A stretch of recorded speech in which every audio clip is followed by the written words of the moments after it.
हमी पारदर्शी कारभाराची, विकासाला साथ मुंबईकरांची, हे घोषवाक्य आहे मुंबई भाजपच्या 18 पानी जाहीरनाम्यातलं।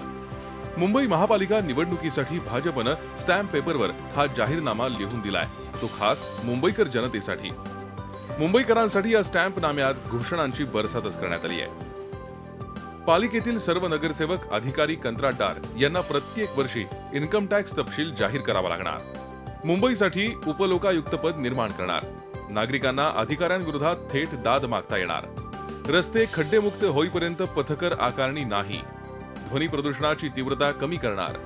हाजी अली दर्ग्याचा विकास आणि सौंदर्यीकरण करणार। शिया मुस्लिमांसाठी स्मशानभूमी विकसित करणार।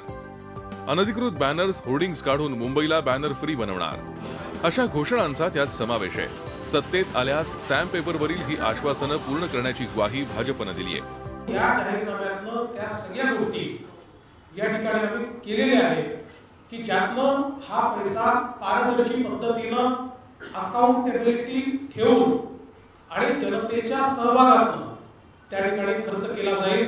जनतेचा जाहीरनामा जनतेला सोबत घेऊन आम्ही निश्चित 5 वर्षांमध्ये पूर्ण करून दाखवू। खऱ्या अर्थाने मुंबईकरांच्या मनातला जाहीरनामा हा आज माननीय मुख्यमंत्र्यांनी आज प्रसिद्ध केला आहे।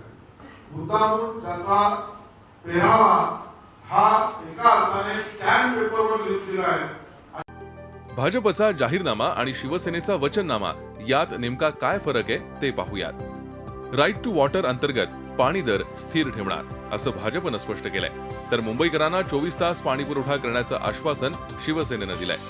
मुंबईतल्या उरलेल्या सगळ्या इमारतींना ओसी देणार असं भाजपनं म्हटलंय, तर 500 चौरस फुटाच्या घरांना करमाफी देण्याची घोषणा शिवसेनेनं केली आहे। सिटीजन स्मार्ट हेल्थ कार्ड तयार करून 5 लाखांचं विमा संरक्षण देणार असं भाजपनं सांगितलंय, तर मुंबईत जेनेरिक औषधांची केंद्र उभारण्याची ग्वाही शिवसेनेनं दिली आहे। धूळमुक्त मुंबईसाठी भाजप रस्ते धुणार आहे, तर शिवसेना आरेमधला हरित पट्टा कायम ठेवणार आहे। 5 वैद्यकीय महाविद्यालय उभारण्याचं आश्वासन भाजपनं दिलंय, तर मुंबईकरांसाठी बाळासाहेब आरोग्य सेवा योजना सुरू करण्याचं वचन शिवसेनेनं दिलंय।